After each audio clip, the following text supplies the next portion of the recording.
嗽也能造成肋骨骨折，真的不是开玩笑。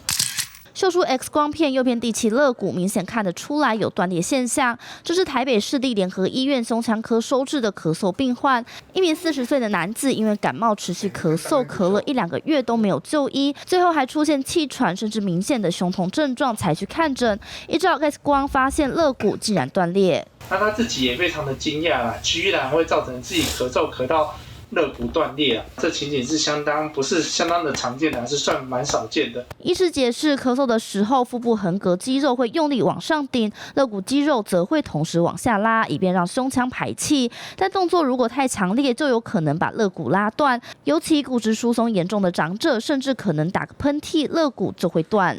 那其实有很多患者呢，在这一波感染的，无论你感染的是新冠啊、流感啊，或者是一些其他的病毒、呼吸道病毒或霉菌啊，后面就咳得很严重。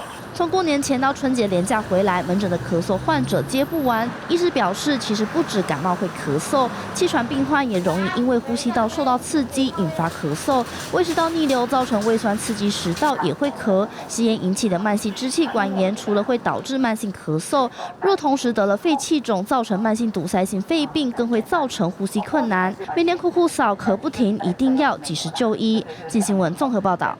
立刻下载镜新闻 App， 一手掌握新闻时事，尽善尽美，尽好新闻。